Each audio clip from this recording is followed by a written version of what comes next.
What's going on? You're listening to the You Want It, You Got It podcast. I am Mr. Russ Attitude, your host, and today I am sitting with JJ.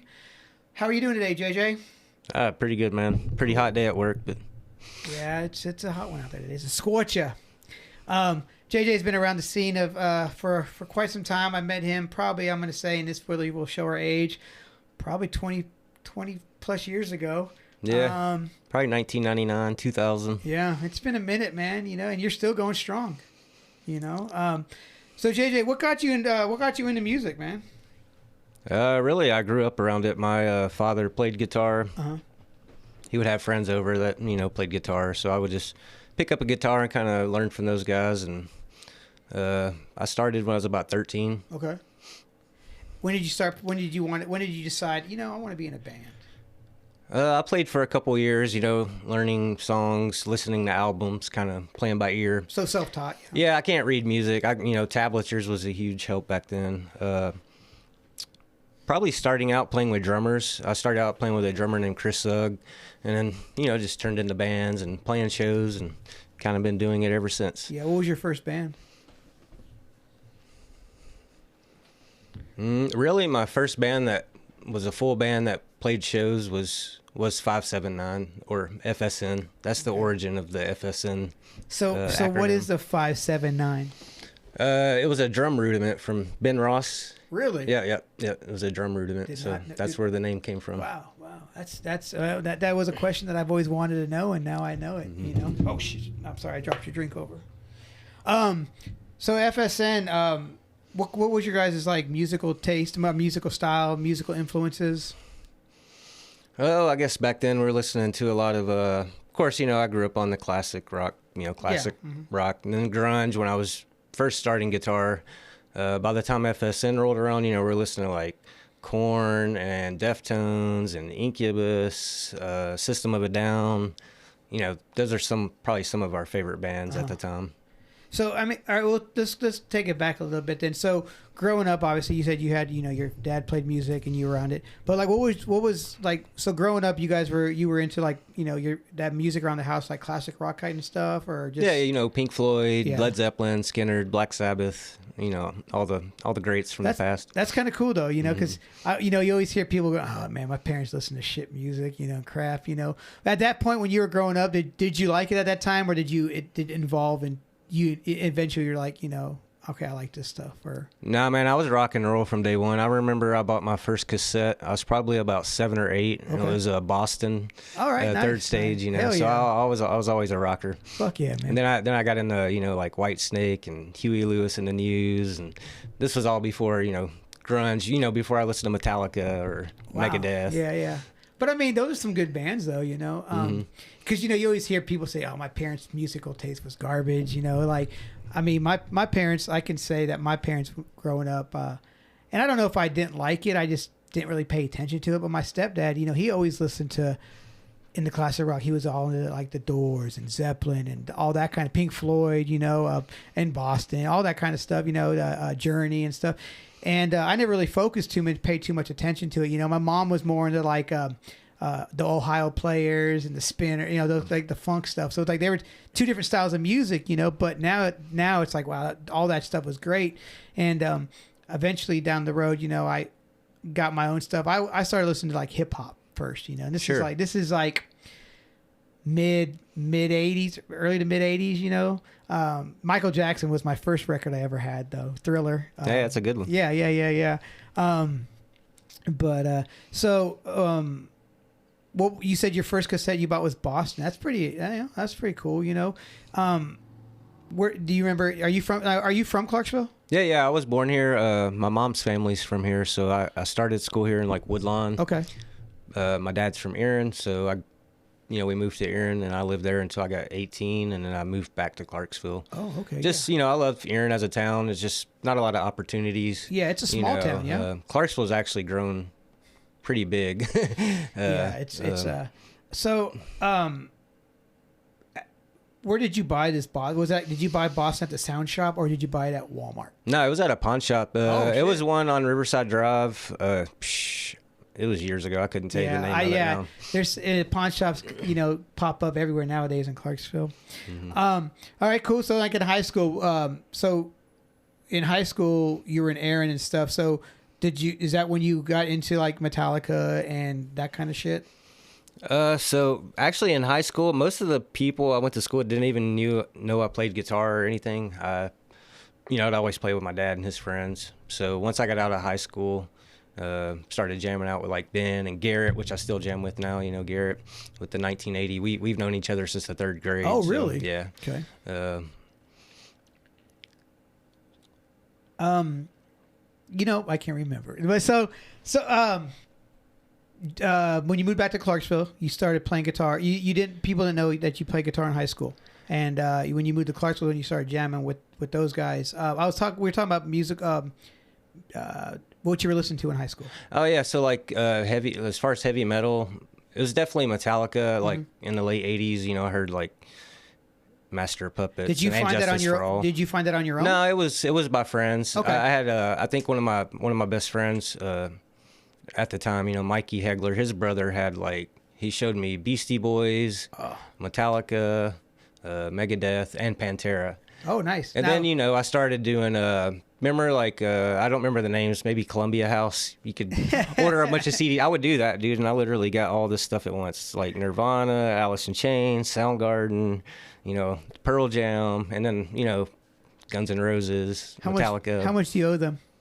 I never paid them anything. So I think see those CDs right there. Yeah, a lot of those are probably Columbia houses, But yeah, so and now that so Metallica, you said which album by Metallica was the first one? The first one I believe I heard was And Justice for All. Okay. And then I like the old Metallica. The Black Album was good. I did listen to it, but well, that was my first introduction to Metallica was And Justice for All, which when I first got into that kind of music, I was just like, I didn't like it. I wasn't into it. I moved to Germany.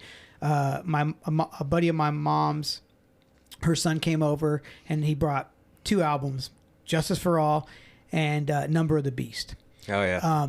And I was like, what the fuck is this shit? He put it on. And I was like, oh yeah, neat. All right, cool. And he's like, so I wasn't into it because like I said, I was into I was past Michael Jackson at that point. I was like into LL, Run DMC, that kind of stuff. Beastie Boys, obviously. And then he leaves on. He's about to leave. And he's like, all right, I'm gonna take these with me. I was like, oh no. Can you leave those? And he left. I put the needle on Metallica, and then I was like, wow, this is interesting because I'd never heard anything like actually, and I was like, wow. And then I listened to Number of the Beast, and I'm like, all right. And those 2 albums were like, holy shit, I got to get more of this, And so and when anyone asks me what's your favorite Metallica record, I always say Injustice.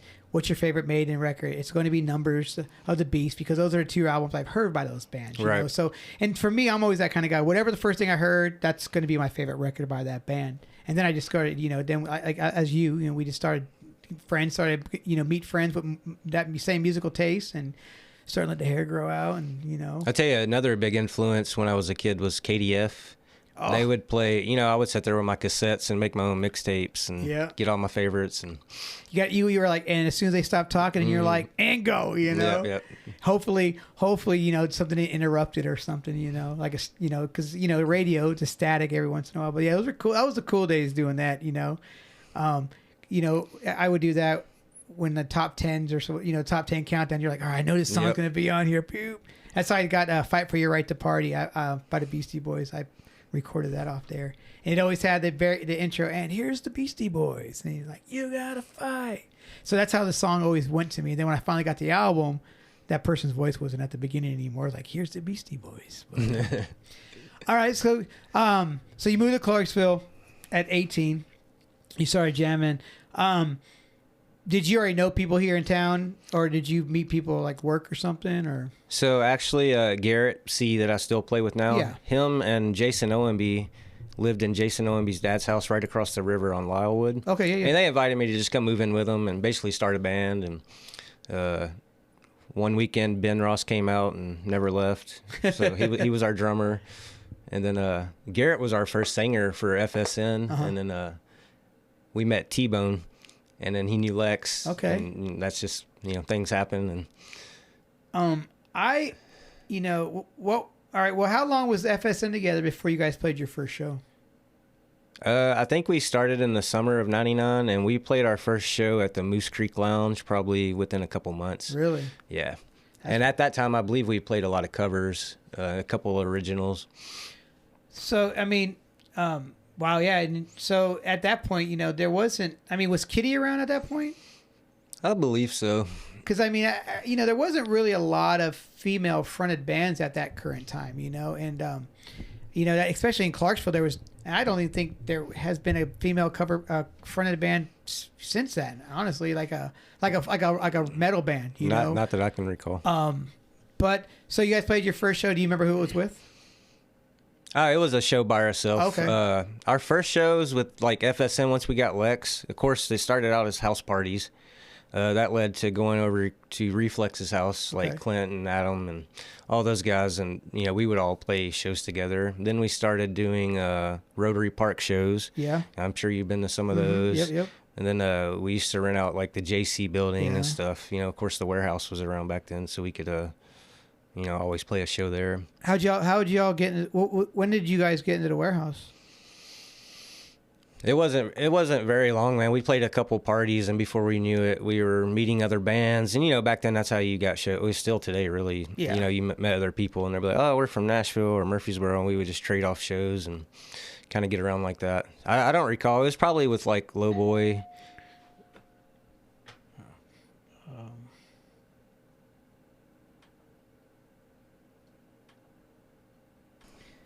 So, Lowboy, you guys hooked up with, you guys met Lowboy? Yeah, we met them at some point and played, you know, a lot of shows with those guys. Flood, you know, Lower Unit. The warehouse, man, those were the early warehouse days were pretty cool, man. You know, that stage in the front, and then you had, it made it look like the shows were so much bigger because it was a smaller area. I don't remember when I first saw you guys, honestly. I think is when I started hanging out with Slaughter, obviously because of Flood at the time. But I remember when I first saw you guys had so much fucking energy on that stage. And then Lex with her braids were just flying everywhere, and you know, and I mean you and T-Bone, man. It's like, to me, like watching you guys, like it was like, wow, fucking shit. You guys fucking brought it to every show, you know. At that time, you had Frank Huggins on bass. Was that who it is? Yeah. Jason Owenby was our first bassist, and he got married and joined the military. And then Frank Huggins, and then Edison. Now, Frank, when he joined the band, was he still in high school at that time? Yeah, man, he had to be like 15 or 16. We were having to sneak him in all these bars and stuff. I mean, they were cool with it, but yeah, that's pretty crazy, man. I always thought it was, you know, and obviously you weren't, you know, you were jamming with your dad and his friends, but I always hear these stories about people. Yeah, it was you know, 10th grade, we had a band and we're fucking playing all these shows. And I'm like, I didn't even think or care about that. Because, I mean, I didn't really, you know, I started playing music just because of friends. And I was in my late 20s when I started doing that, you know. But it's like, man, I hear all these cool stories. And I'm like, man, if I would have started playing music or playing shows and bands and that, man, what would I be doing now, you know? But yeah, that's kind of cool, though, man. I mean, so FSN... You guys were, as everybody, if people don't know, you guys were a 5-piece band with a female-fronted singer who eventually moved on to a band called Straight Line Stitch. How long? Okay, because I know there's some changes with FSN over those years as far as names, but we'll get there in a second. FSN was around for how long before Lex decided to venture off to SLS? We started in around, you know, at the end of '99, maybe 2004, 2005. So like 5 years total. Wow. It seemed like it was so much longer that you guys were doing it. You guys would play a lot of shows. You know, I remember Tropicana shows. I remember warehouse shows. I remember you guys had a show that you guys put on at the JC's, and you guys, I think it was my first time at the JC's. It was nice, like you had like I think it was the same person who puts on Rival Fest. Mark Hawkins. Yeah, we had him once. The lighting rig was all there. Rest in peace to JC's building, because those were fun, dude. You literally rented out for like $200, and we would pay all the bands well, you know, because we get bands from out of state and stuff. It was nice, man. And you can do it for $5, you know. I just found some flyers earlier today from like 94, 95. There are $2 shows. I'm like, what the fuck, $2? All ages, that helped. Yeah, that there's not many of those places in town anymore. Rebel House, obviously. So FSN, over the years, you guys, played around. Did you guys open up for anybody big or anything, or?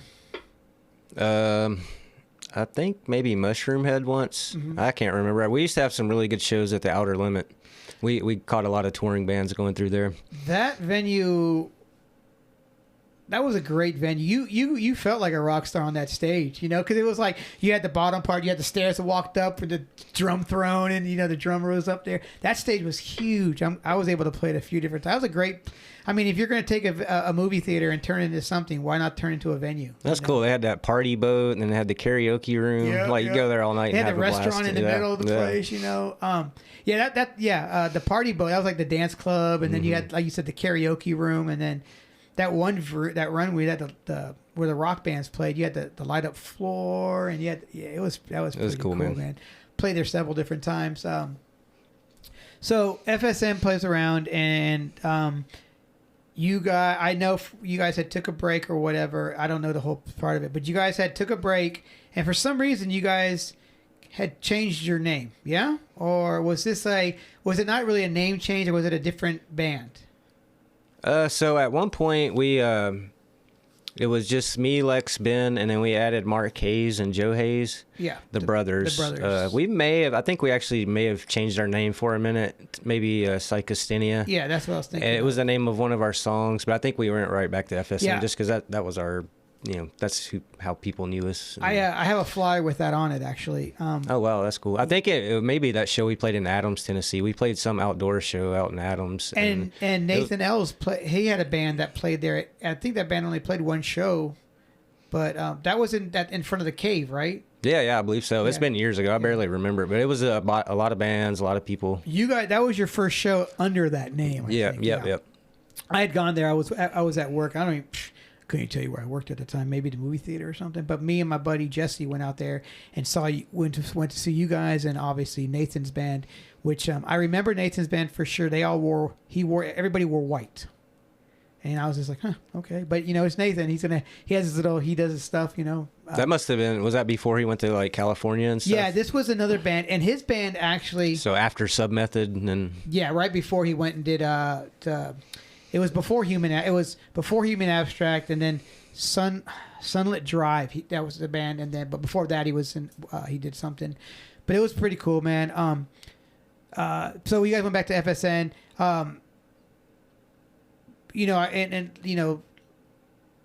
That.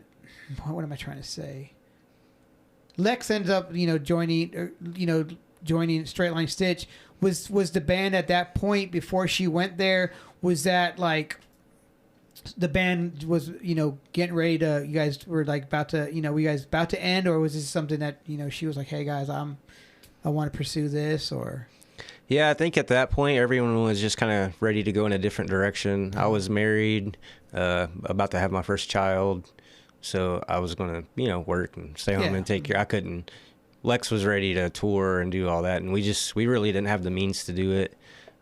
She had an opportunity for actually us to have Straight Line Stitch's drummer join our band, but instead they were Straight Line Stitch was ready to tour and stuff, so she ended up moving to Knoxville and joining their band, and they took off from there. She was on Headbangers Ball. She was everywhere. Freaking toured. She was one of the top.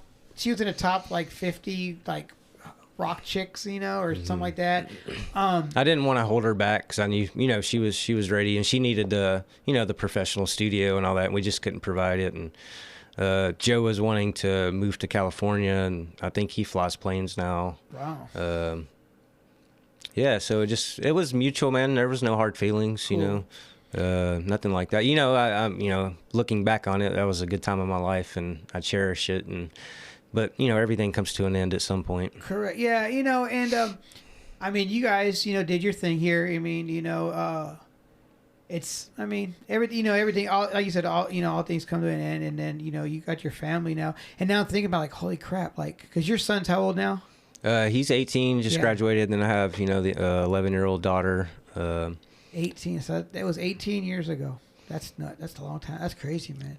Of course, right after Lex, me and Mark and Joe continued the band.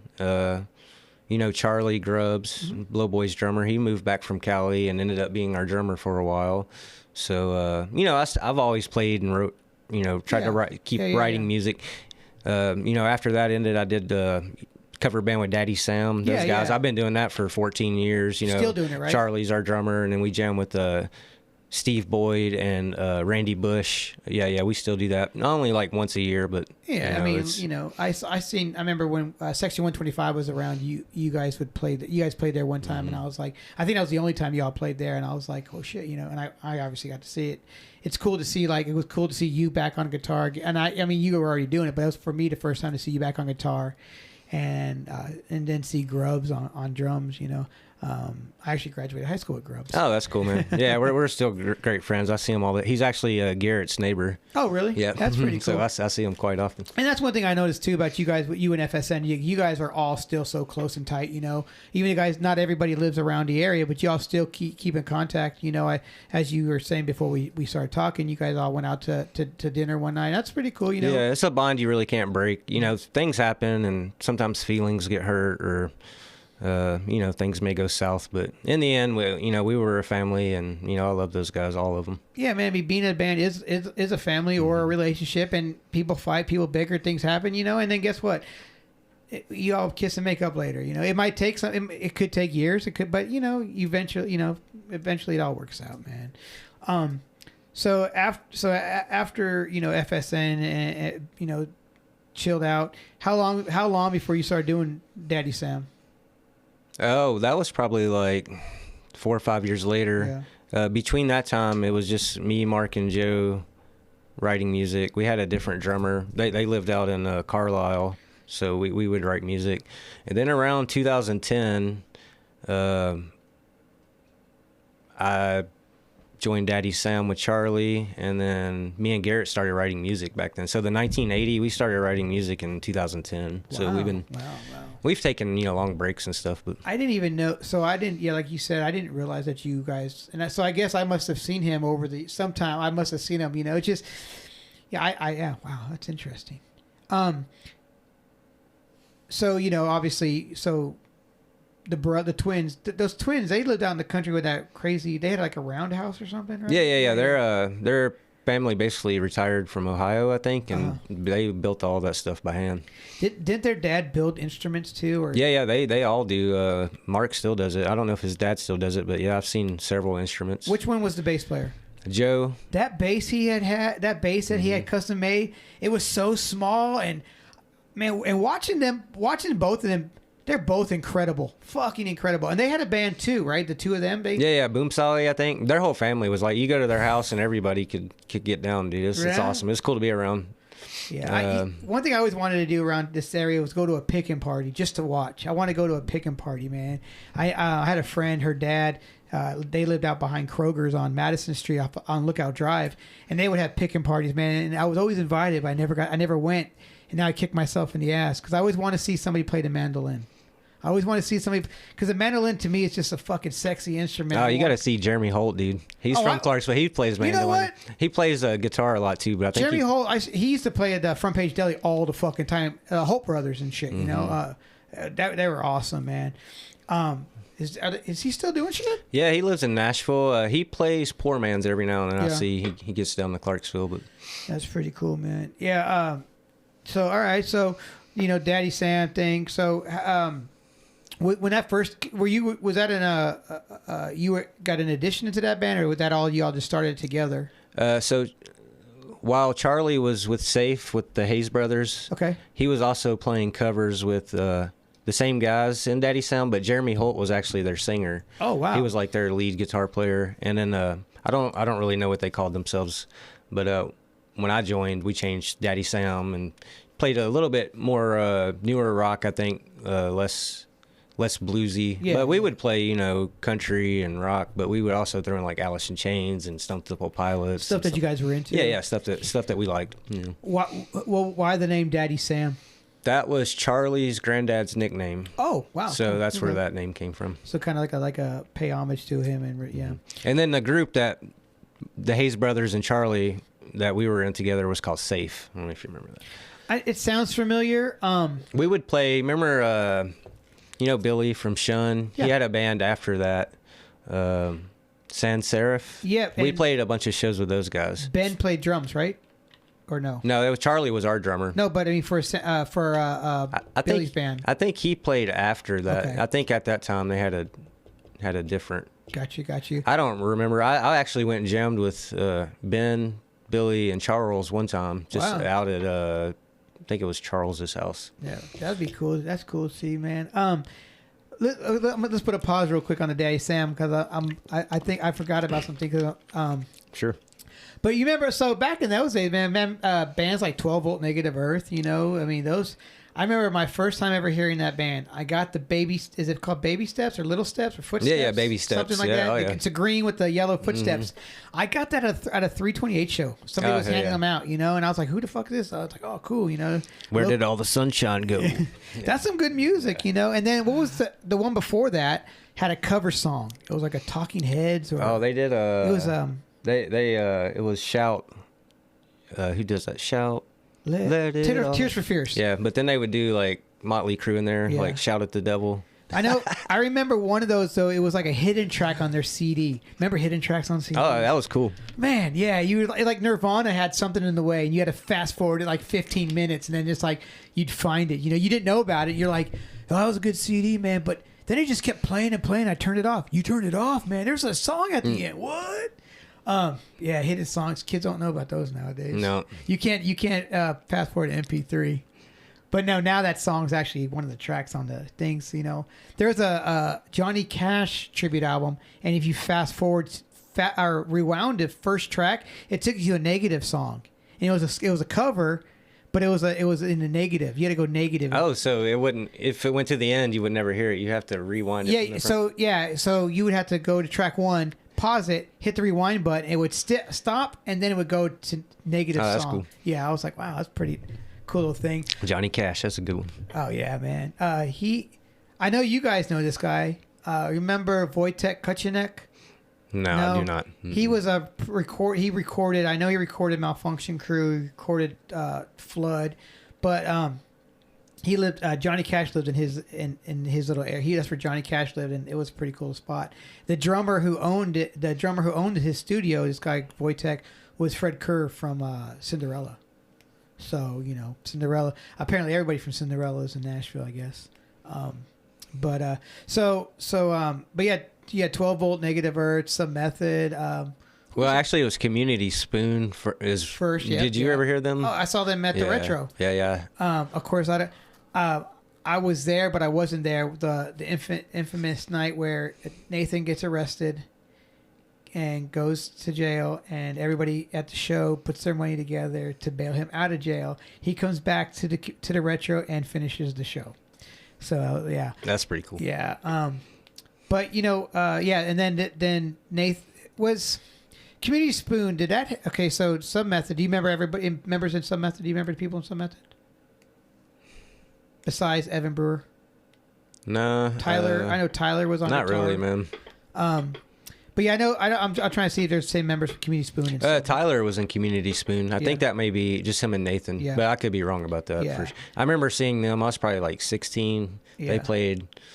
Aaron has a pavilion. They played outside there. Of course, I went to a few retro shows. Did you ever play there? No, I never. I wasn't in really bands back then. I didn't really join my first band until I was probably 19. My first actual, I played with some kids and stuff at parties and stuff a few times, but no names or anything like that. Do you remember the Star Cafe on the Bypass? Yeah, I do. Yeah. I guess that was the Retro, and then they moved over there, and then they changed the name to Star Cafe. I never went there. I never went there either. What about CG Froggies? Remember that place? Yeah, man, that was cool. Yeah. That was over there out in Sango area, right? Yeah. It maybe changed names a couple times. A few different times, but we played there. I don't. Those low ass ceilings. Yeah, and then where the drummers would sit, you couldn't stand up if you were the drummer because you would, and they had the the ceiling is a push tile up there, so you stand up. You know, that was a cool little spot. You know, they were fun shows. Yeah, when I started playing music in Clarksville, I think maybe I did play CG Froggies. Yeah, I did with Taken Under. CG Froggies, Tropicana Shea, which was like a double wide trailer. Remember CD Warehouse used to do shows out in front of there every once in a while? Yeah, we played there before. We played outside of Hastings once. Yeah. Those were cool shows in front of Hastings. Actually, I was just talking to Slaughter earlier today, and I found this flyer. I don't know what it was, but I wrote it. But it's like, make sure you're at CD Warehouse, or make sure you're at Hastings on September 26th between 3 and 6. It's the flood. It's the CD release party for Bullet, and it's gonna be $8. And I know. I think that show was like. I could be wrong with the bands, but I'll just say this: the show I remember seeing there was Flood, Lowboy, and this band from maybe St. Louis. They were called.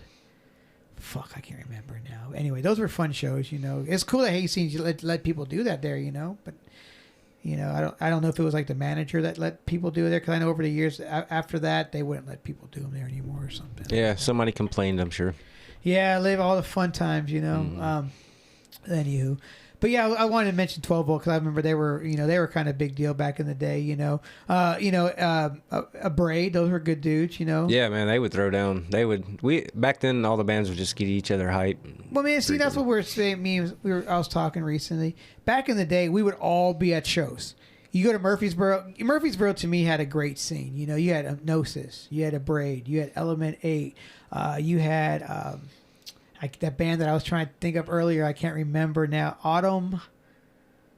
I can't remember now. But Without, then of course you had Lower Unit from Nashville. You had Shun. You had all these bands. Reflux, Resonate. You know, was Reflux from Clarksville? Reflex. Reflex, I think was. That was Tosin Abasi's. Yeah, that was one of his bands. That band was. They were heavy, dude. Yeah, and Evan Brewer was in that band, the bass. Oh, that's cool. I didn't know. I know that we were talking about Malfunction Crew earlier. Their DJ ended up being the singer for Tony Danza. Yeah, Tony Danza Tap Dance Extravaganza. Yeah, he actually kept that band going for a while. I booked him here in Clarksville one time at the Coup, and.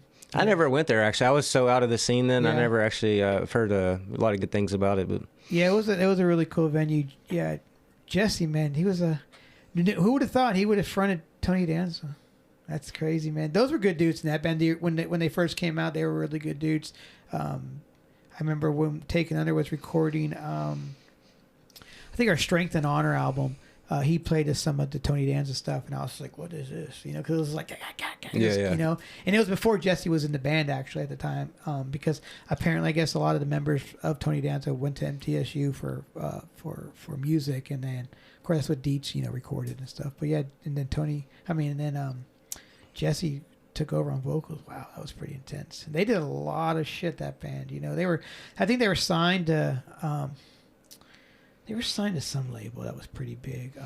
I want to say Priority, but that's a rap label. But Prosthetic, maybe I think they were signed to. But yeah, they released a few different albums, and then they ended up dismembering, and then I think Jesse became a Metro or a Highway Patrolman or something. Oh, wow. Yeah, I haven't heard from him. I actually found a picture of him the other day. It's him. He worked at a barbecue spot, and it's a picture of him just like a barbecue at his job in a Limp Bizkit shirt with this shit in his mouth, and he's just like doing whatever face he's doing with his little dreads and shit. I don't know how I even have that picture because I was never there.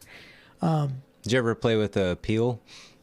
Yes. I think the guitar Peel's. player was Josh. I can't remember. It's been so long. Peel. And then what about shit? Did you ever play with Unsound? You remember those guys? I do remember. Yeah, the name. they were cool.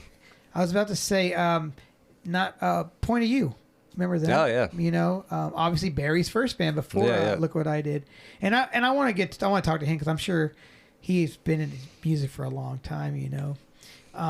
Peel, Point of You. Actually, I have a Peel CD. I can remember what it looks like. It's black, and it has Peel, and the Peel is in silver on it, and it has all, of course, back then you put your contact information in the fucking typo, One thing I don't have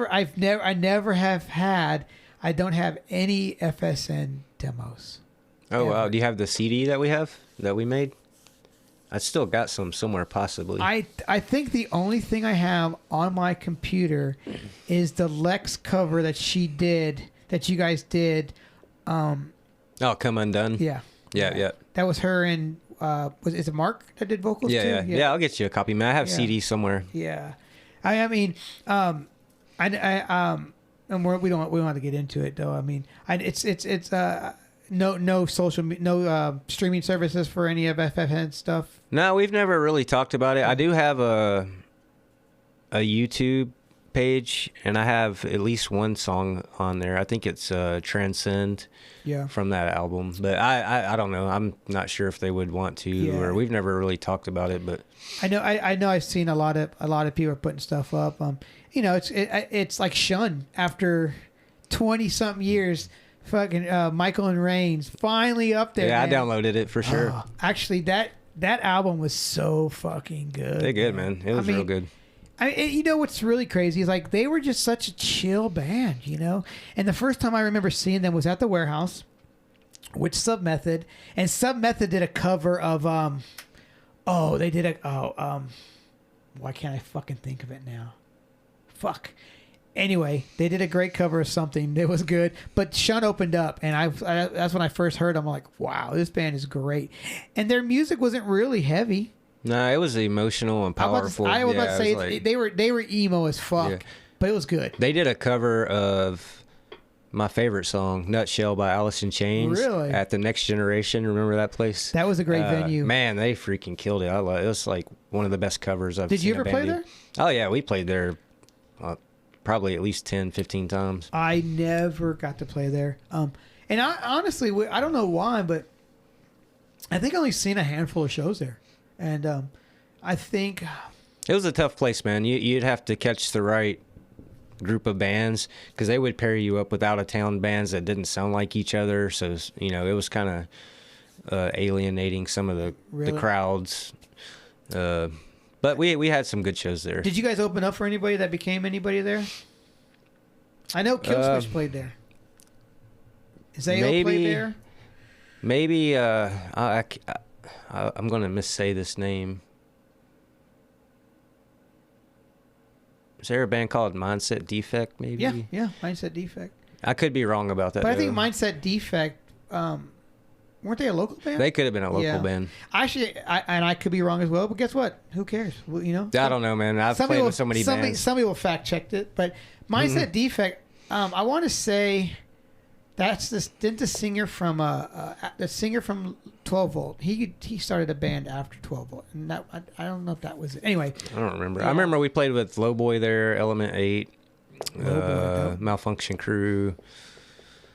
That's the bands I can remember. One time we played with this band there called To Purge For from Louisiana, and dude was playing a washboard. What? And then I don't know what you call them, but it's one of those things that you like try to touch it and it makes crazy. Yeah. I don't know the name for that, but yeah, I know exactly. That's like an old instrument, but yeah, it was wild. It was cool to see. That's cool to see people adding instruments you wouldn't expect to see in bands.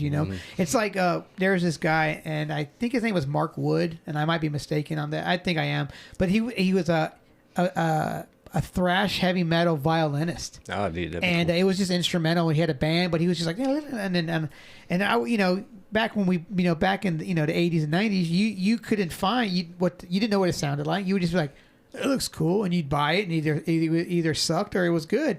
And I saw this, and this guy had a violin, and it was basically just to outline the violin and then had where the strings were and shit, and so you could put your hand to it there.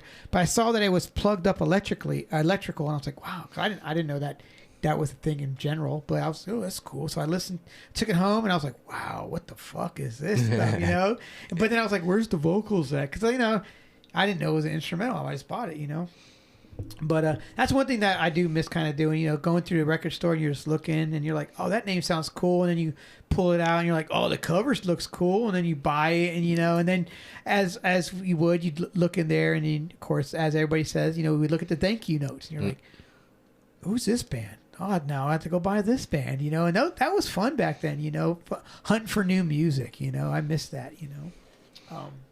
My foot just fell asleep. Yeah, it's kind of crazy, man. So yeah, so you took some time off, started a family thing, and then you started doing the cover band. How long before that did you decide to get back into the music world, like playing live with like a metal band? It was just on a whim. I was working at Electronic Express, and Mark came in. Okay. Mark Traylor. Yeah, Mark Traylor. He was like, "Hey, man, you want to come jam with us?" And he's, you know, talking about Modern Primate. And at the time, I was probably working like, 40 hours a week.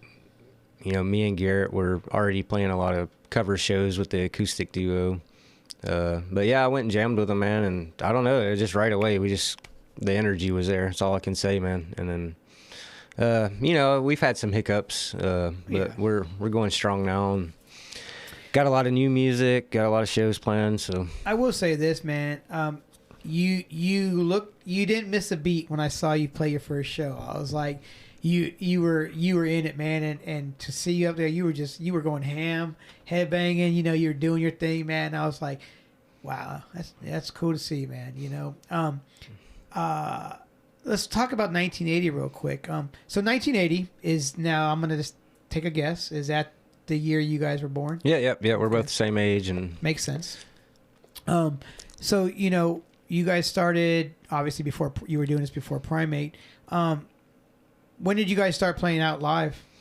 So, as I was saying earlier, we started writing music in 2010, but we didn't play shows. We had a home recorder and just wrote songs, and then he was already doing a lot of cover gigs by himself, and he just kind of invited me one night. I think it was probably Tennessee Valley Brewing Company back then, and so, hey, man, you should just come out and jam with me, and then, we hit it right off, and now we're stay so busy now, dude. It's freaking nuts. I mean, it's good though. It's a hobby, and it keeps you active and doing something. Yeah. I love it, and it's stuff I grew up on. I cheat a little bit. I have an iPad, so if it's a song I'm not familiar with, I'll look at some the chord structure. Because man, I invest a lot of time into music. I spend a lot of time on it, and I don't want to spend a lot of time learning covers, to be honest with you. No, I mean, I get it. I mean, and I don't know.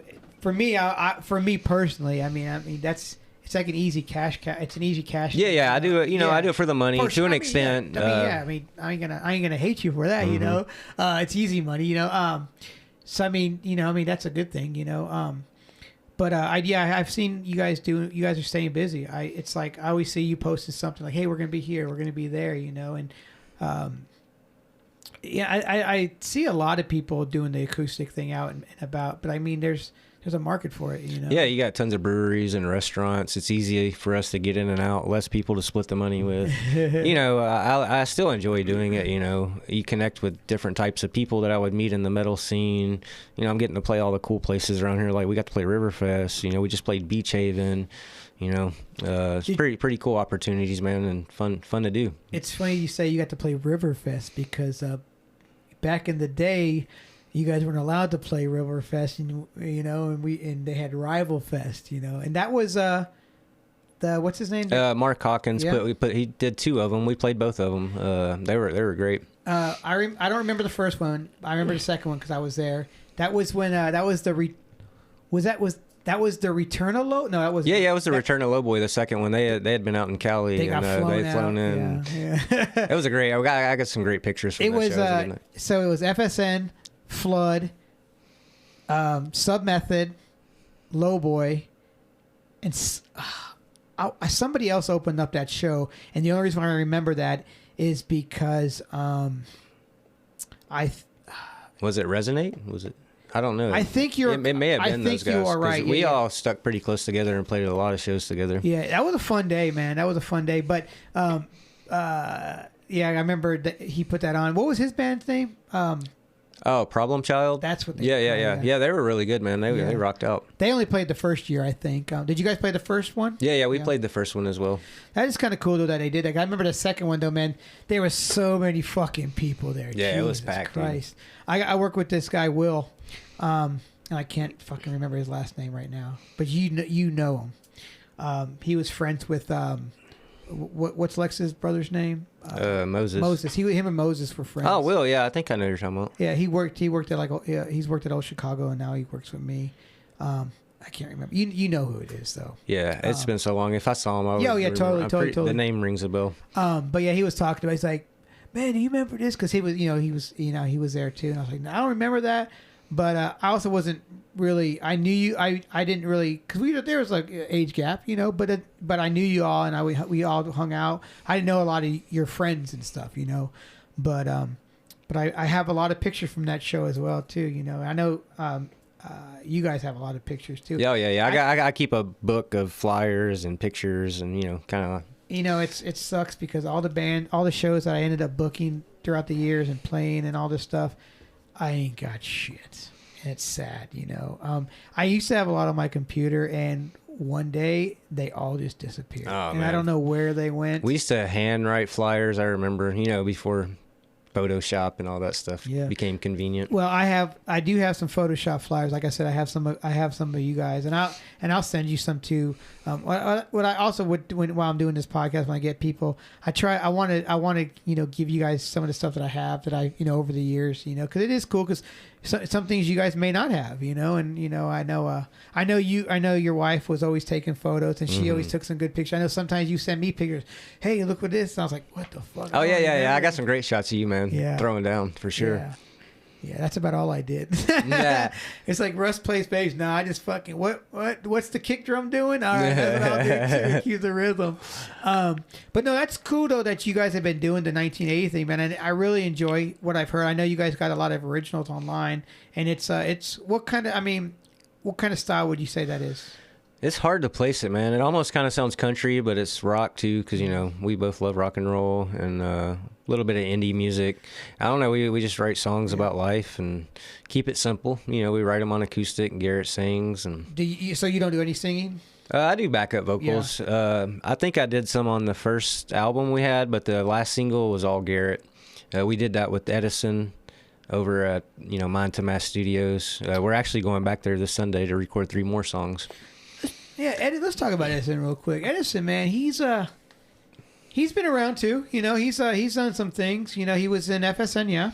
Yeah, he played in FSN. He was in some bands before that too, and then he was in Straight Line Stitch for a while too with Lex. He toured with those guys. He played guitar, I believe, in that band. I could be wrong. I don't know for sure. Yeah, I know. I don't. Could have been drums, maybe.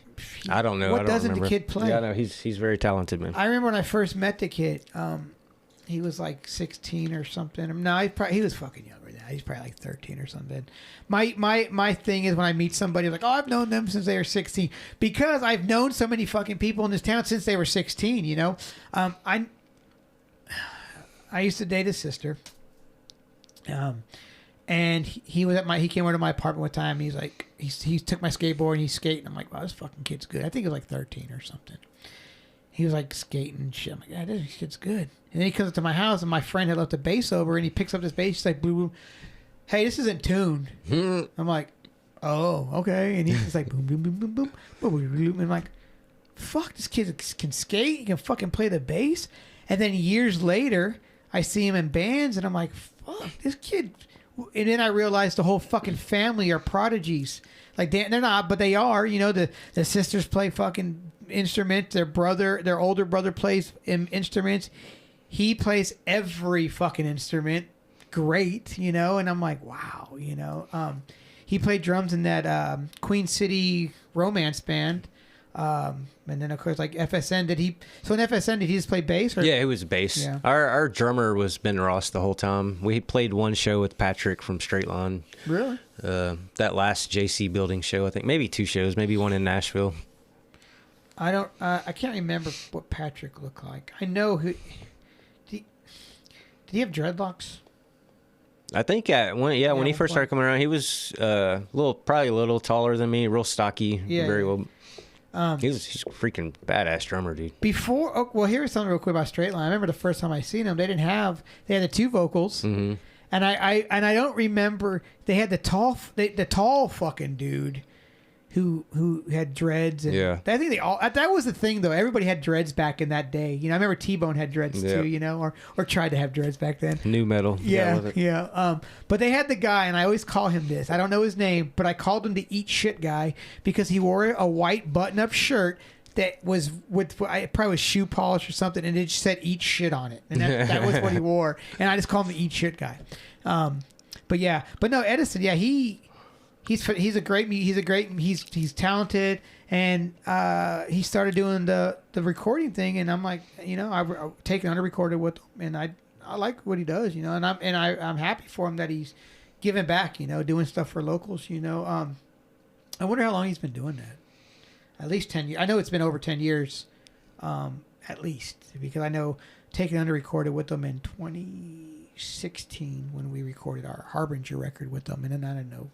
People have recorded with them. He's probably like all of us, man. I bought my first 4-track when I was probably like, you know, 16, 17, just kind of work your way into the computers and keep doing it. That's one thing I wish I would have tried to fuck with. I mean, I don't say, you know, I still can. You could always learn shit. I'm not very good at it, but it's good. It's a good tool to get my ideas down. Because like when I write a riff, I hear 2 other riffs, the bass line, the drums, and I can kind of map out a song. And I know now, you know, we'll talk about Edison again later probably, but you, did you track some of the Modern Primate stuff recently? Yeah, we did our last 2 singles before these 2 new ones that we released in 2023, Medicated Bliss, Karma's Crown. And then we tracked all the first 1980 album at my house. Oh, okay. I just don't have all the tools for mastering and mixing and all that. So me and Garrett on our last EP actually had Edison remix one of the songs we tracked, and it turned out really good. So we'll probably eventually, you know, get him to mix and master those and the other Modern Primate songs. Is the now I did hear this when you joined the band, when you came back, when you joined, well, actually, okay, hold on a second now. We'll get there in a second, because you were in Primate 2 different times, yes or no? Yeah. So, like, I mean, just to explain myself a little bit, I guess it was about a little over a year ago. My daughter was kind of going through some mental health issues, and, you know, I wanted to take a break. Okay. You know, we kind of reformed a little bit differently after that. Just kind of wanted to go a little bit different direction, and it probably took us a good 6 months. You know, Mark and Kev would come over and jam out, and we decided, you know, to keep writing music and keep doing it, man. It's our passion, and, you know, I do it for kind of like therapy. Yeah, oh, for sure. We definitely need some outlets, you know. And what I was going to say was, when you came in the band the first time, you retracked all the guitar parts. And because it was, I think, and I don't want to be talking because I don't know, but because you came in the band after Ricky. Yeah, it was after. So when I first joined, it was Kev, Mark, Eric, and then me. And you guys, we did our album in Nashville with Mike Carr from Blackwater Down. He recorded all that and mixed it and did a really good job. I heard the songs because Eric came over one night, and he's like, "You want to hear it?" I'm like, "Fuck yeah, I want to hear this shit," you know. And I was like, "It's JJ," and he goes, "Yeah, man." I'm like, "Fuck yeah, dude!" And I was like, "Hell yeah," you know. And then and it wasn't the mastered yet, you know. And I was like, "Wow, I'm really stoked," you know. And at that, and I may be wrong. Were you playing shows with them before y'all recorded? It was almost around the same time. Yeah, I believe we played maybe, I don't remember my first show with them was probably the Warehouse, but it was all around within a couple months. Yeah. Because as soon as I joined the band, I had to learn the songs, and I remember going into the studio and, you know, hammering them out. And, yeah. And then, you know, with all the new stuff, I've been able to help them write. And well, I mean, I'm really impressed with the new stuff. I mean, you know, to see, because you know, over the years, you know, we see a lot of bands and stuff, and I don't really see a lot of bands from the start till now. And to see, you know, first off, Trailer, and I'll get to this, Mark Trailer, I had no fucking idea who he was, because one, he does not look like he used to look. And that's what threw me off. Because one day I'm finally, I'm getting these friends requests from this Mark Trailer guy. I'm like, who the fuck is this guy? And then I'm getting like game requests and stuff. Like, who's this guy? I didn't know. And I don't just accept everybody, And then I see that he's friends with Slaughter. And I'm like, who's this Mark Trailer guy? He's like, I don't know. I just, I'm like, okay, whatever, And then Mark was like, hey, man, we got Mark Trailer coming over to jam with us for Neo Vatra. And I'm like, what? I was like, yeah. I was like, and then when I saw him for the first time, he explained who he was, that he dated Lex. And I was like, wait a second. He goes, yeah, I had blonde dreads or whatever. And then I had I was a little heavier. And I was like, did you work at Convergence as a janitor too? And he's like, yeah, man, we all were. I was like, fuck, okay. It makes sense to me now who you are. It just, I didn't put the pieces together. But now to see him start this band, obviously through COVID, because COVID is when, that's when he created this monster that he has, and I'm happy for him because it's a great fucking band, great project, sounds good. But like I was saying, it's cool to see what it started as until now. It's a huge progression, and his vocals, you can definitely tell he's really comfortable with his voice now. I even said it to him, and I've said it to a lot of other people. Not this last song, Biology. Yeah. It's some like fucking Randy vocals from Lamb of God. Like, I'm like, he's killing it, dude. He's doing so good. I had to think. I had to ask him. I was like, "Is there somebody else on this track?" He's like, "No, that's all." I was like, "Wow, like that's some good shit." Like he's really experimenting with his voice, and he's it's good. Now I just want him. I want to see if he can do some throw some harmonies in there now too, like some not harmonies, but like some softer shit, like We got a few things. We probably got about 10 new songs we're working on, yeah, so man. We're just kind of living with them for a little bit and seeing where they end up. And you really don't get the full effect of it until you play it live. You're like, all right, yeah, because when you play it live, man, that's when you realize, all right, this is a fucking good song. But yeah, so Modern Primate's been around now, I guess probably 5 years, maybe. Yeah. Yeah, they started around 2020, I think. Yeah. So yeah, 4 or 5 years. And you guys are staying busy, man. I see you guys, doing a lot of stuff. You guys, well, when this airs, you guys have already played, but you guys have a show coming up this Thursday. It's I always see you guys playing around locally and stuff. Where's the show on Thursday? It's at a Star Spangled Brewing Company. It's their Progress Drive location, so it's over there on the same road that Sam's Club is on. Oh, okay. I think they call it Tap Room 2. Okay. Just for an hour, Yeah, I see you guys playing all the time. You guys played. How was Tour de Ville? Oh man, that was a blast. Love, Cody. Always fun to play his shows. We've played Possum Stock a couple years ago. Yeah, it was cool, man. That's cool. That's cool, man. Like I said, I really enjoy seeing you guys play. I try when I can. I don't, and I'm guilty. I always say, go to shows, support people, but I'm guilty as fuck myself. It's hard, man. Everybody works and got stuff going on. Yeah. There's a lot of shows going on. The music scene is thriving pretty good these days. It's cool to see it back up and running, Mm-hmm. But one thing I noticed too, and it's not a bad thing. There's a lot of music in Clarksville right now, and it's a lot of different styles of music. Yes. Mm-hmm. And I like to see it. I know there's a lot of people doing shows now too, but I like to see a lot of these shows. I've always been a fan of mixed shows. Sometimes sometimes they don't always work out. I get it. But I like what the Rebel House does every once in a while. Sometimes shout out to Dawn. She's really great doing, and I love that she supports all the bands.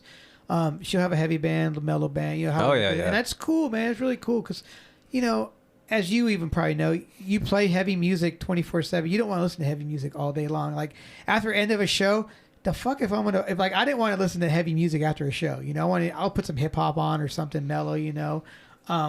There's no way anybody that plays in a metal band listens to metal 24/7. They can't. I really I think the music scene right now in Clarksville is thriving, and the only sad thing is we don't have a lot of places to play. No, especially for metal, man. Yeah. It's really it's not embraced that much in this area, especially for like the big shows. Or I would love to throw a show at like F&M Bank Arena, dude. How or like Downtown Commons or something, but the chances of that are very slim. That Commons would be really fucking cool. And just I'll someone needs to do another big metal fest and get all the bands back together, because that was fun, bro. I mean, You trying to say I need to do something? Yeah, Russ. Come on, where you at, man? I did 3 Underground Meltdowns. I think FSN played the first one and the second one. Actually, I got the flyer in my living room. Straight Line Stitch played that one. It was Straight Line Stitch, Milkweed. Remember Milkweed? Oh yeah. Milkweed, Object of Aggression, FSN, Flood. I can't believe I'm mentioning. I remember all these fucking bands. And there's one more band. But yeah, so that, and then the third and final one I did was a 2-day fest. I had a lot of great bands on it, a lot of local. Last Breath played it. Shout out to Last Breath. Wow, I forgot about those guys now that I said it. Yeah, Adrian was at that dinner. I saw him. Yeah, how's he? He lives in Murfreesboro, or does he live in town? I believe he's in Murfreesboro. Yeah. He's got I can't recall, but he's got his own company going and stuff. Yeah, so. I see he's doing it, and he's big as crap these days. He's just like, I remember when he started working out, and now I'm all like, dude, I remember when you were like this toothpick skinny. Oh, I met him. guy. He was probably 13 or 14 when we first met him. I remember when he first started singing, he was all, and then, yeah. Once you start it, you don't turn back. Actually, I was going through my CDs today because obviously you follow my collection page, and I have every Last Breath CD for some reason. I don't know how I got them all, but I got them all. And I was just like, man, I wonder if this band would ever do anything again. I know they're all still around.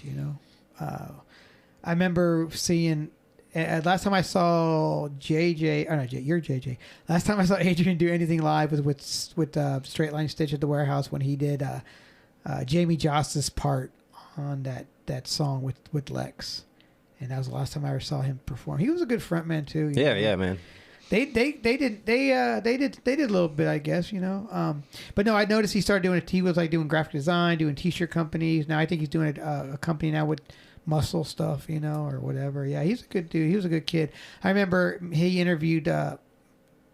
Was it him or was it Gumby? Remember Gumby? Oh yeah, dude. Scott? Actually, funny story. Remember, was it Sam? They used to hang out with him. Uh-huh. I was at their house when 9/11 happened. I was like crashed on their basement floor, and somebody came downstairs and woke us all up. Was like, dude, come watch this on the TV. So we jumped up, and just a weird random memory about Gumby and that whole era. We all do know where we were on 9/11. Yeah.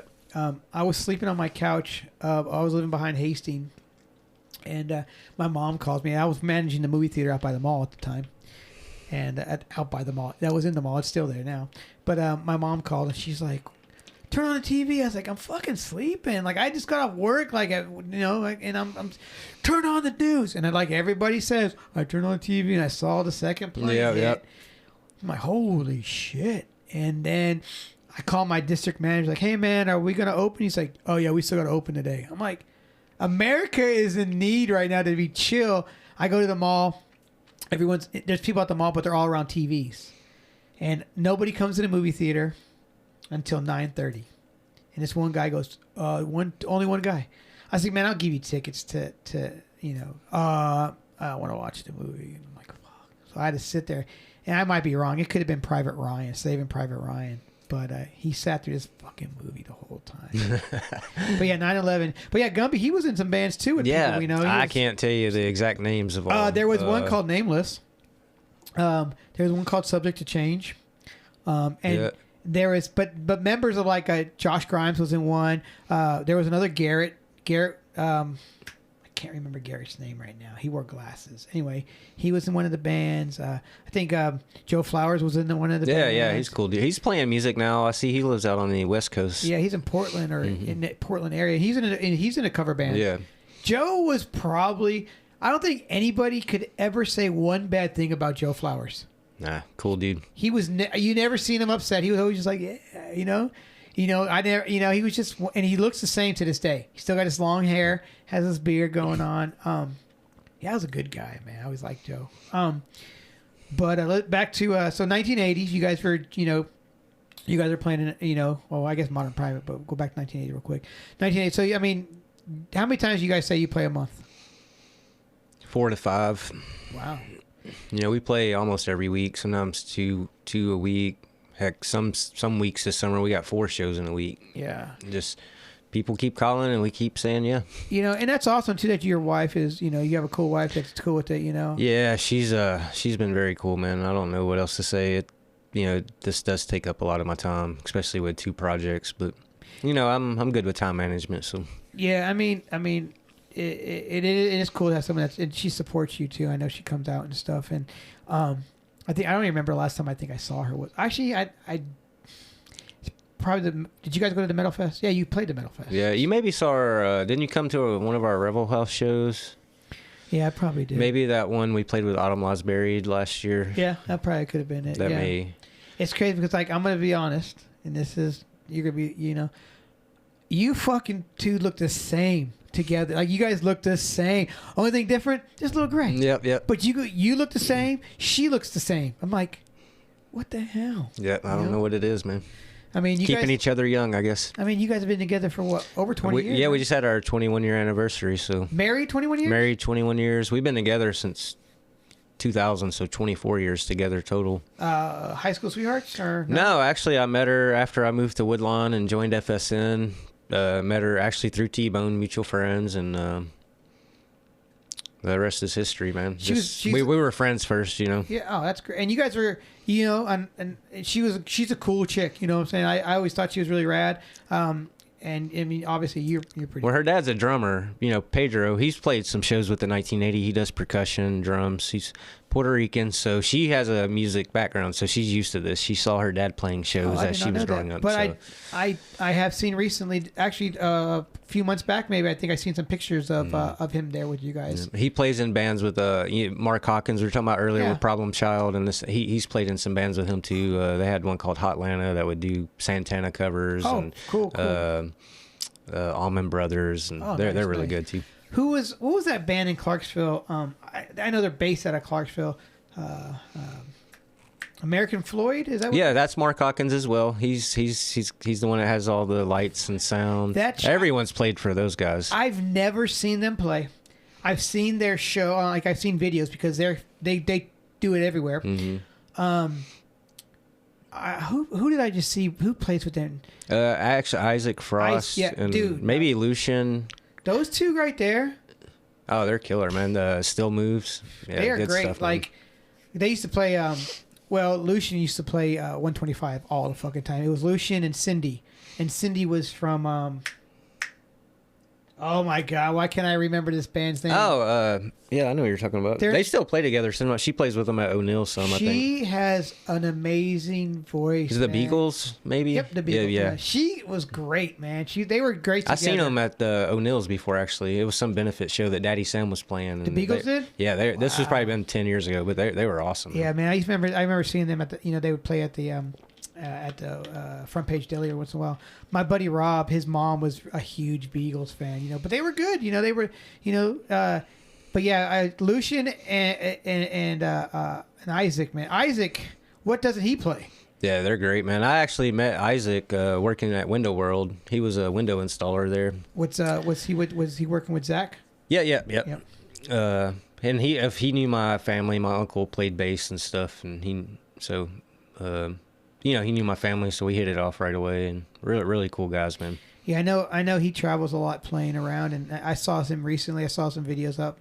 He playing that damn what's that called? The lap steel. Yeah, he's killer, man. Yeah, he plays in another touring band, and then of course Still Moves. And yeah, he's really good, man. They're really talented. They got actually watching them play got me into checking out some other shit because they do a lot of that kind of like bluesy, folky, country kind of like. Yeah, they call it like psychedelic rock, I think, or something like that. It's good, man. It's just real instruments and good musicians, and can't go wrong there. Yeah, I used to love watching Lucian play, man. He's really good.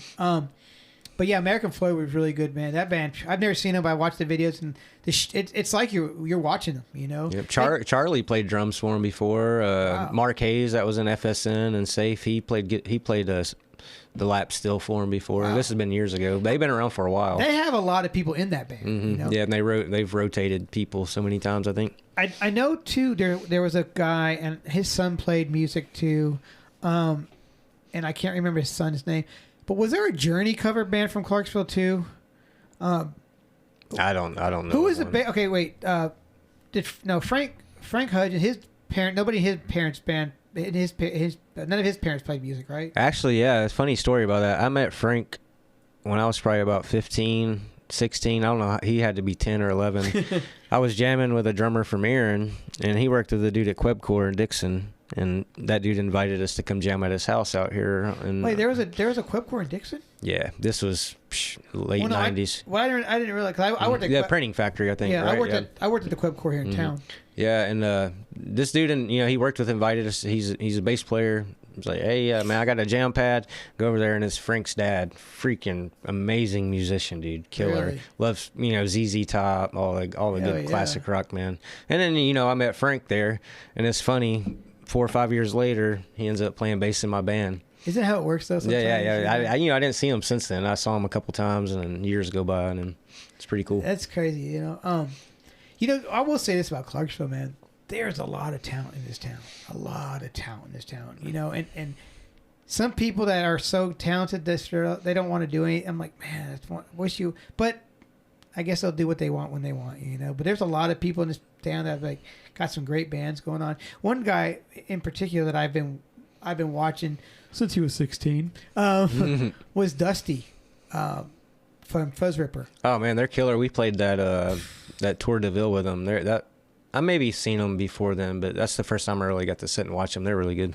Dude, he was in a lot of bands. When I first saw him, and I'm gonna get him on here in a couple. I think I'm gonna get him talk to him in a couple weeks. But he was in a band. It was my first show ever with Taken Under at the Backwoods Metal Fest. Oh, we used to play those with Jacob. I still have friends with him on Facebook, and actually he played a possum stock show with us. Yeah. 2 years ago, his band. He was in a band that played there. We Taken Under played with his band, that same band that you're talking about. I can't remember the name of them. But we played with them and Holiday Inn in Hopkinsville at a tattoo convention. And he walked up and he was like, "Hey man," and he's a good guy. Him and he worked with that one guy for PolluteMe.com. Oh, there was the main dude behind Pollute Me. The one with the long hair. Yeah. What was his name? I remember him and Rico were roommates actually. Yeah. I see his face, but I can't tell you his name. But yeah, they were really cool, man. They got us shirts going, and they started that forum before Facebook and MySpace and all that really took off. Because the FSN shirts, and then they had their PolluteMe.com on the back or something. I think. Yeah.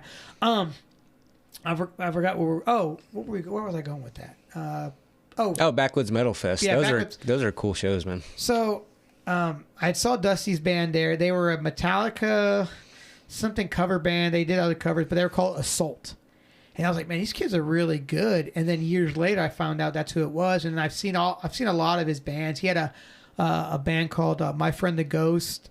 That was kind of like, I would say, kind of like emo pop, punky kind of band, really good. I think they could have probably did a lot of stuff. But and then I seen a reincarnation of him do like a country album. And then, but Fuzz Ripper is...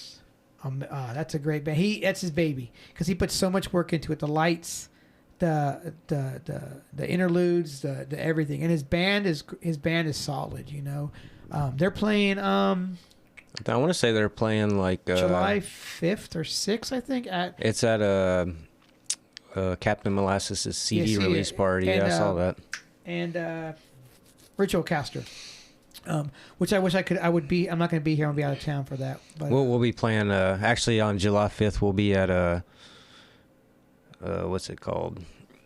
1980. New South Warrior Fest. Modern Primate will be. Is that what on July 5th? It's in Cedar Hill, Tennessee. Yeah. So I would go to that show, but we're going to be playing there and camping and doing all that fun stuff. Who put that together? Damn it! Why can't I think of his name? I know I see his face. Travis Wood. Travis Wood. That's who it is. And his So Modern Primate's on that. Blackwater Down. I saw. Blackwater Down. They're playing the same night we are, and then Saturday night they got a lot more bands. I know. What's that band called? Of Serpents is playing. That's all I know. I don't know any other bands. Soma or something like that. Yeah. Is that what it is? Yeah, I think you're right. That's one of Travis's projects. And then and Creek Double. Yeah, Creek Double. They were one of the headliners. And Travis plays bass in Creek Double. Oh wow, so he's in multiple bands. Yeah, huh? well, so is Blake. Blake's in Creek Devil. Blake's in Up Serpents, and then I think there's something else that he's doing. So yeah, what about something about them boys right there? They do a lot of stuff, but no, it's cool though.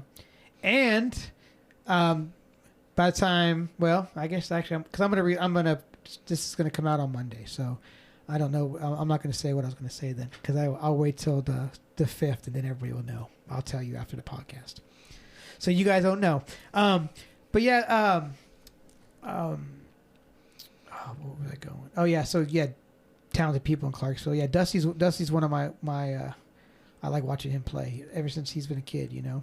And you, obviously, I've been watching you for a while. Have you ever thought about like doing like your own solo stuff? When I took a break from the scene or whatever you would want to call it, I wrote music the whole time. So I've got tons of songs, and that's actually, I think, maybe what sparked Mark to ask me to join Modern Primate, because I shared a few things that I would put on like SoundCloud, and he'd be like, "Oh man, that's really cool." And then maybe within a year or so, he was hitting me up like, "Hey man." One thing I will say about Mark, he supports. He's a huge supporter. Yeah, man, he's a great dude. He's a nice guy, man. Super nice. When guy. I was going through my issues last year, he was very supportive, man. Yeah, I mean it's good, you know, because we sometimes also too, you know, even though we have a family, like a wife or whatever, sometimes you need somebody else to talk to, you know. And he, like I said, he's a great guy. Like you said, he's very supportive. He fucking took the chance, and he was my first guest, you know. And don't get me wrong, that there was a lot of errors with that episode, but I appreciate him being the first one. You know, I'll get him back over here, you know. And I will say this: I've had everybody of your band on this damn podcast. Well, you got to get Charles next. I told him he's next. He is next. Yeah. He is, and I wrote him. He's got a long history too. So yeah. Oh, trust me. We're gonna get into the band from the late '80s that he was in, where he had like this. I don't know if it was a neon bass, but it was some. I know some people that were in this band with them, so we're going to talk about. But yeah, Charles he got a huge history too. You know, great guy. yeah, man. So Modern Primates to keep him busy. That's great, man. So you guys are recording again. You said too. What are you guys going to record again with Edison, right? Yeah. The 1980 goes back in Sunday. We're debating on adding a full band. Real? Just to, you know, take it up a notch. We may not at this point, but at some point we probably will. You have people that you might... Yeah. We got, man, I know so many musicians. I could call a few and be like, "Hey, meet us at the studio," and, you know, they would just knock it right out. So would you just record as a band but not play like a Probably, just because... I'm not saying we wouldn't do any shows, but it wouldn't be like the main focus. No. Just because the gigs we're doing, or, you know, we both work a lot, so they're usually within 15-20 minutes of our house, you know, get home at a decent hour. A lot of the original shows, you know, you're going to be playing late nights, you know, with multiple bands and all that. So yeah, not that I miss it, but I do. I don't miss that. Like, fuck, what time are we going? 12 o'clock? 2 o'clock in the morning. We used to go on at like 2 in the morning at the warehouse. Warehouse, you know. But guess what? People would be there. Yep. You know, those were good times. They've gotten better about that. Most shows we play in like Nashville and stuff, they'll usually end by like 11 now, so it's not as bad. Yeah, but you know, the warehouse, but back in the warehouse days, like the OG warehouse days, that place people would be there all the time. I remember one night, I was in the band. It was Taken Under, FSN, and Resonate, Battle of the Bands. And we had that place packed. It was sold out that night. That's the most fucking people I've ever seen in that fucking place ever. And then, of course, did you go to the Hidden Sixes first show in Clarksville? I don't think so. Did you ever see Hidden Sixes? Yeah, we played with them. Okay. Oh, yeah. That place was... It reminded me of the early 2000s when that... Cause, you know, and it was insane, you know. Yeah, you know what I was gonna say? Well, you know, I won't say because I don't know if you want me to. Well, fuck it, I'm gonna say it anyway. Would you think about maybe asking Edison to play drums since it's in the studio there? Or? Yeah, that's actually been brought up in conversations if we wanted to pursue that, you know. And then we have other options too, you know, because he's really honed in on the recording part of it, so I wouldn't want to take focus. I mean, I'm sure he could do both, but I mean, also, I mean, I know you guys don't want to, but if you really want to add more into the recording, you can play something. Yeah, me and Garrett both can play bass if we need a bass. We know, tons of bass players. Yeah. We like to keep it simple, man. We're just doing it for fun, man. We're not, if we're not going to be traveling very far or nothing like that. We just like to write music and, And that's what it's about nowadays. It's we're older. So doing the whole touring all the time, it's kind of out of the picture, unless it was like on a break where you can get some break from. But at that point, that's what you do with your family. You take a vacation, you go with your family, But we could be some weekend warriors, Yeah, We're like Modern Primate's branching out. We're playing Louisville a couple times this year. We'd probably go to Knoxville or Memphis or something like that if we got the opportunity. But Kevin said that. Louisville. There's a place up there that he said you guys have basically they've played every year now. It's a certain promoter guy up there that he plays anything that guy wants him to play up there. I can't remember. Yeah, it's what we're playing is called the Fuck Cancer Metal Fest. Yeah, that's he's been doing it. I think this is like the 13th or 14th one. Good time, man. We played up there a couple of years ago, so that's cool. We'll be going back there here in a few weeks. Well, how long have you been in Primate? I guess about 3 years, and we took maybe a 6-month break somewhere in between there. So it's you, Mark, Kev,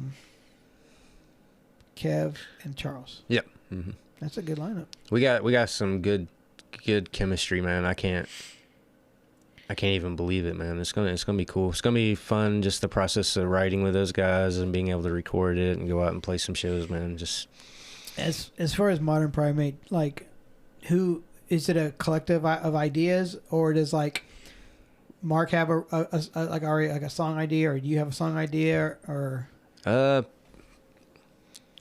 So we kind of do it several different ways. A lot of times it'll start with, sometimes I might bring in a whole song or a couple of riffs. Same with Mark. He writes some of the songs or riffs. Sometimes one of our newest songs was just jamming. We have a good chemistry. A lot of our practices, we'll go in and just start playing, and with because I've been in a lot of bands where you go in and you play the set. You don't really get to have much fun. It's always because after you do the set, it was like, well, I gotta go, man. No, we'll sit there. I think our last practice, we had a 4-hour practice, and probably 2 hours of it was just us playing nonsense. Just not nonsense. We were experimenting and just, having fun. Mark did say this when I talked to him, and I talk, and I think it's kind of a cool idea, but he would say, we would just sometimes I just record the practice. Yeah, we do. We use our phone voice recorder, just something very simple that we can go back and listen to it and go, oh yeah, that was a good idea. We got tons of stuff like that, man. Because sometimes you're like, oh, remember that riff, and then like 10 minutes later you're like, I don't remember. No, wait, I don't remember anymore. Yeah, I've always tried to capture it. I've got hundreds of little ideas on my phone. That's where it all starts, and then get something catchy, put a couple riffs together, and before you know it, somebody put some lyrics to it, and then got a song. Hell yeah.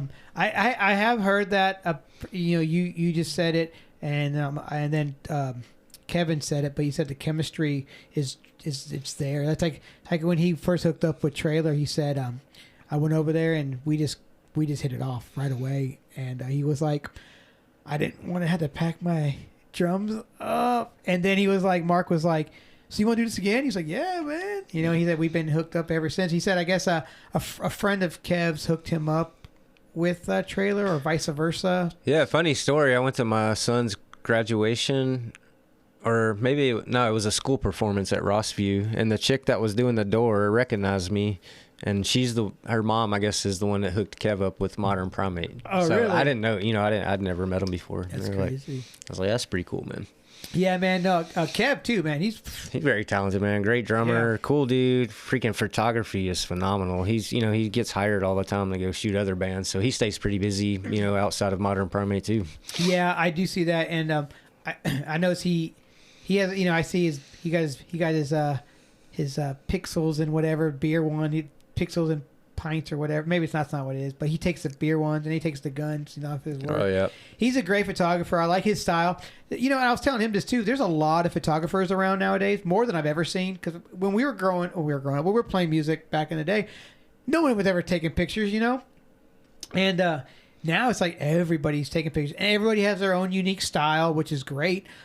Sophia has a great style. Kev has a great style. Yep. And that's only two people I could think of at this current time. But Chris Layton, he takes pictures.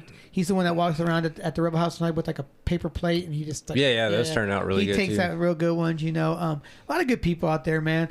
And I like seeing that.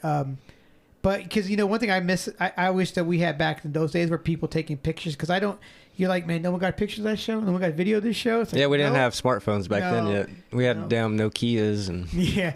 Oh, and then, and they were, the pixels were so bad. Yeah. Now if you can only blow it up this big, and it's like great, it's now we got cool. 4K UHD. Oh yeah, and everyone's walking around. Yeah, you could shoot a damn movie from your cell phone these days, That's one thing I like about our band. We still kind of grungy. We're not, we do everything ourselves. Oh, We don't. DIY, man. Yeah, I love it. And that's the best way, man. And also, too, nowadays, you don't need anybody to do anything. No, for you don't. really. And I really don't want to sign anything, you know what I mean? Or get with the company and do it, because then you're bound to that, you know what I mean? Here's the thing I always say. At the end of the day, what can they really do that you're not doing for yourself besides giving you on big tours? It's a bank loan is all it is, man. Oh yeah. I mean, and they didn't tell none of those bands that back in the day. Mm-hmm. They're like, oh, here, y'all get your own credit cards, and then all of a sudden you're broke. You owe us this much money. Yeah. Because you can record your own stuff. You can put it up on Spotify, iTunes, YouTube, whatever you want. You can make your own videos, which one thing I like, I see that with a lot of bands now. They all make their own videos. Yeah, now. we really have talked about it and want to do it. It's just setting out the time to do it. And too, also, man, if you guys do, also too, live footage from bands. Like if you get a bunch of live footage, you can just make your own stuff. Somebody sent me a video from the FSN house, and I have it. Was it the movie we made or like a live performance? It was a bunch of shit on there, and I have this video somewhere. I don't know exactly where. I do know where it's at actually, and it's just handwritten on there. FSN. I don't know who. I don't know how I got this, but it's like there's some live FSN stuff, some stuff at the house, a lot of. I don't have any of that stuff. Yeah, I'm sure T-Bone has it. Yeah, I don't know how I got this thing. I don't know. Anyway, but yeah, back to that. But yeah, back to doing your stuff yourself. Though you could do everything, man. You can get your own stickers printed. You can get your own shirts printed. Like for instance, Modern Primate does. Is doing the T-shirt sites where you can get, or the merch site where you can get stuff to order right now, so you don't have to wait to go see us at a show. That's very nice because as a original metal band, we don't make a lot of money to reinvest, so it's nice not to have to buy like 200 shirts or No. And if somebody wants a shirt, cool. And then I have one up for taking on there, like I'm making one for the podcast. But I make the price so low that I ain't making, because I don't want them to have to pay a lot of money. If I can get that shirt down to $21, then it's gonna be $21, and I make 10 cents or whatever. Because I ain't about making the money. I don't care. I just want you to wear my shit, But it is cool that there is so many other sites out there. But also, too, at the end of the day, you're taking away from the screen printers, too, and, Well, we keep, we're going to keep some honest, but... Oh, yeah. It's cool because you can do a lot of different designs, you know what I mean? You can get slides made. Yeah, all you do is download we got blankets and flip-flops and car mats and... I was about to say, a car mat, but shower curtains and bath rugs, It's pretty cool, man. Yeah, I do like some of those kind of ideas. Just things that you would never think you would have made for your band, They got cell phone cases and everything, So, what was your first like actual concert you'd gone to? Oh, I remember that very well. I saw a lot of like bands growing up as far as bars or whatever. But the first actual major act I saw was Korn. It was Head PE opened for them. And then it was Orgy and then Korn at Municipal Auditorium. Wow. So it's probably like 1998. And yeah, man. I was hooked after that. That was cool. Talking about Korn, Do you remember the first time you heard that first album? Yeah, it was the drummer jammed with Chris Sugg. He always had these badass hot rod vehicles with a system in it, and we would blast Korn, dude. So it was definitely a game changer. I wasn't really into that. I wasn't really into the quote unquote new metal scene at that time. I was still like I was in a when I moved to Clarksville, I was a skater anyway. But when I moved to Clarksville, you know, watching more and more skate videos, of course you get into a lot more music.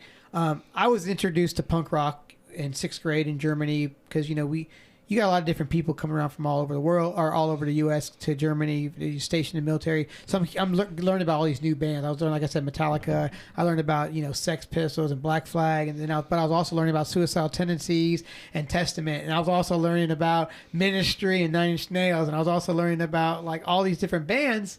And then I started listening to everything. But then punk rock skate videos always had like punk rock and stuff, and I was kind of more into that kind of stuff, like No Effects and all, you know, Offspring. But I guess I'd say more the mid '90s kind of stuff, like Weezer. But I'm sure you were as well. Oh yeah, Weezer, and you know that whole little era, like it was like Weezer, Metallica, Hole, and you know, Green Day, and all that era of stuff. You know, I kind of stuck with that. I think the only thing I really was into was like Limp Bizkit because I thought it was kind of cool, you know. But I didn't really fuck with anything until later down the road.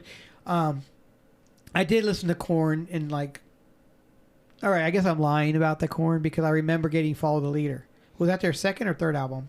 That's probably their third. That's probably the last one I listened to, and I don't listen. The first two albums were really good, I think. Yeah, Life is Peachy was okay, but I think Follow the Leader was a great record. I think because they had some good collabos on there. People that weren't listed that were on. I know Chino was on one song. There's some other people that are on those songs that I had no idea was, and I can't remember now, but I heard it recently in a podcast, but then I looked it up, and I was like, holy fuck. Yeah, that album was huge. Yeah. Definitely bought that one. Yeah, I actually bought that 6 years ago. I bought it at vinyl, on vinyl. I bought Follow the Leader. So now I got this big-ass artwork of the Todd McFarlane cover, you know. I bought that. Ball with the Ball. That's not what it's called. I think it was called Devil Without a Cause by Kid Rock. I remember the first time I heard that song. Not a huge fan of his, but yeah. I just got it for nostalgia reasons, you know. And then I got I think I got the Significant Other as well. That was a huge record too. Significant Other. Deftones were cool. I was into Deftones back then. They were probably. I don't even know exactly what new metal is, but they were probably one of my favorites. Yeah. I would back in that day. I think new metal was like Korn and what was that band that sang that song Loco? Oh, Cold Chamber. I always put the new metal era be like the baggy pants, the Jinkos, the dreads. They had that. It was just that style. You know, nothing wrong with that, and it's all coming back, which is okay. You know. I don't remember my first, like you said, you saw bands growing up, you know, but my first actual live show was, I thought it was Living Colour, but I re-looked the other day. It was actually David Lee Roth. Oh wow, that's cool. And I saw David Lee Roth and Living Colour, two different shows, 2 months apart when I lived in Germany. The David Lee Roth show. The main reason I wanted to go was because Warrant was opening up. 2 or 3 nights beforehand, Janie Lane falls off the stage in England, fucking fucks his leg up. They had to drop off the show. Oh no. Yeah, it wasn't cool. It wasn't like, you know, Dave Grohl. Yeah, fucking still playing with a broken leg while somebody's holding it together. You know, that was metal as shit. Oh yeah. I've always loved Dave Grohl. Yeah. You can't not. You know, the guy's. He's probably one of the most nicest dudes. What he says, he don't hide nothing. He says what he means, you know. But he's a cool dude, and I think he's played with everybody that he would want to play with, or you would want to play with. You know, I mean, he played with a Beatle. Yep. You know, he played with fucking them Crooked Vultures. He played with Led. Yeah. You know, yeah, he's a great musician. What was the last show you went to? Oh, what was the last show? Might have been Polyphia. I saw them at Marathon Music Works. It's a great venue. Probably about a year ago. Yeah. I've been so busy, man. I started a new job, and I don't have with all my shows. I don't have time to go to anyone else's shows hardly. I think the last show I actually went to, and I wanted to go the other night. There was I wanted to go see Cypress Hill the other night, and I did not go to it. My wife and I almost went to that. We thought about it at Ascend. Oh, dude, I watched the videos, man, and it's funny because like Be Real and what's the other guy? Send Dog. They're all nice. They were in there. They were actually in suits. And then Be Real had a cowboy hat on, and it was pretty cool to see. But the last show I went to was Mr. Bungle. Oh, wow, that'd be cool. So from where I'm sitting to my bedroom door over there, that's where Scott Ian was standing and Mike Patton. So it was like Scott Ian, Mike Patton, and Dave Lombardo. Yeah, that wasn't too long ago. I remember seeing some. Yeah, it was really. And I got my tickets on at the last day because I went with Eric, and I got my tickets on StubHub for $9. Because somebody had to say, I've been waiting to the last day because everything's sold out. So people want to get rid of their tickets. $9, $21 after the fees. And when I went, so I was like, fuck yeah, I'll go. So I went and saw that. But it was cool because I think that's probably the closest I'll ever get to see Faith No More because it's Mike Patton. Mike Patton's, he has one of the best vocals out there, No, he influenced pretty much all of the rock and roll guys. Oh, yeah. I think no matter what, I know it's a work night for you and it's getting late. But tell these people out there what's one thing about JJ that we wouldn't know. Oh man, that's a tough question.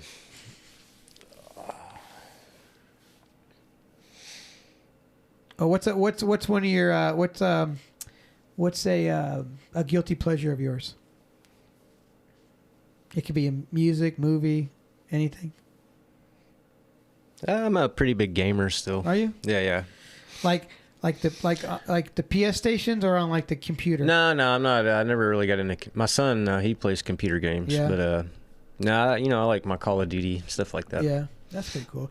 I think the last time I played a game system, like actual one, was probably like whichever game, either the GameCube or like the PS2. Oh wow. Yeah. Nah, I grew up, man. I had a Nintendo, Atari, all the systems. No, I have all those. We still have a bunch of them too. Yeah. We still got all those. Now I still do collect. I got like an NES, a Super SNES. I got a 64. I got a Cube. I got an Atari. I got a Sega Saturn, a Sega CD, Sega Genesis. I got a PS1, 2, and I think that's about it. But I like those stations because that's what I'm used to. Yeah, sure. Nothing wrong with that. I don't want to sound like a quote unquote boomer. You gotta go to a game terminal in Nashville. They got all the old school arcade games, like the Mortal Kombat's, Frogger, freaking. It's pretty fun. That's a thing that started. That's pretty cool. Like in Huntsville, my parents live. They had this place called Pints and Pixels, and it's exactly what it sounds like: beer and arcades. And they got some of the cool ones. Me personally, I'm a huge pinball fan. I love. Oh yeah, they pinball got machines. those too. They got a bunch of those there too. And they got the newer ones. Oh, you've played the Cobra, right? Yes, yeah, we played there. When we played there one time, they had a Metallica pinball machine there. Oh, that's cool. And a Guns N' Roses. I don't know if the Guns N' Roses one was there then, but the Metallica one was cool because you get to pick what songs you want to listen to while you're playing and shit. That was really fucking cool. I like those. I've always wanted. There's two things I've always wanted to have in my house: a pool table and a pinball machine. I used to be really good at pool. I grew up with a pool table in our house, but I don't play that much anymore. So. Yeah, I can still play. I'm not good. I like to bowl. I'm a huge bowler. Not a huge bowler, but I like to bowl. I do a lot of Wii bowling these days, but I like to bowl. Wii was fun. Or Switch. We got one on the Switch now, so we got it. I actually played the Switch. My buddy has a Switch, and of course you can go back and get them old school games and stuff. There's certain games that I look for on there because there's this game on Super Nintendo called Unicycle. And it's exactly what it is. It was a unicycle, or Unirun, or anyway. But it's a little unicycle. It reminded me like of an updated, cooler version of Excitebike. Oh yeah, I remember that one. But this thing, you're this little unicycle, and you're doing tricks and swoopty swoops, and you got to beat the time, obviously. But I really enjoyed that game, but I can't find it anywhere because it's an expensive game. Because I guess it was a on Super Nintendo. You said? Yeah. I guess my favorite game there was probably. F-Zero. I used to love that That was game. pretty cool, yeah. Other Super Mario World, man, that was a great game. Oh yeah, I spent many hours on that one. Do you remember? Okay, so they came out with Super Mario Land that had like Super Mario Brothers, Super Mario 2, and Super Mario 3. Then they had Super Mario Lost World, and that game was hard as crap. I don't guess I ever played that one. Dude, yeah. I used to have the cheat book for the first 3 games. You know, it'd be like, all right, now go up and jump to the left, and then you'll find like a secret mushroom box. But you know, I remember Super Mario Brothers, the first one. You know, or not the first one, because the first one was like you going through a tube, and you had to, you know, it's kind of reminded me of like remember that game Joust? Yeah. It was the original Mario Brothers was kind of like Joust, you know. But then of course you had the one where you the little thing. But I remember World 3 or Level 3 World 2, whatever, however you say it, 3-2, and you jump on the turtle and you get all unlimited. I get all those lives. Yeah. Oh yeah, you get all the little cheats in there. You walk away, you come back, but you couldn't go too far because then you would end up dying, you know. But then you go back and it'd be like your life would be like a little house with like a flagpole, and then it was like all. Did you ever use a Game Genie? I did not, but my neighbor he had one, and I was. Yeah, they had them because they had them for Nintendo. They had them for Sega. They had yeah, those were pretty cool, man. I mean, I did they update? I mean, because you could. I'm sure you didn't have every game in there. I don't know. It was the same deal. One of my friends had it, and we maybe beat Mario 3 with it or something before. But what was your favorite Mario game? That's a tough one. I like 3. I think on the original Nintendo, definitely 3.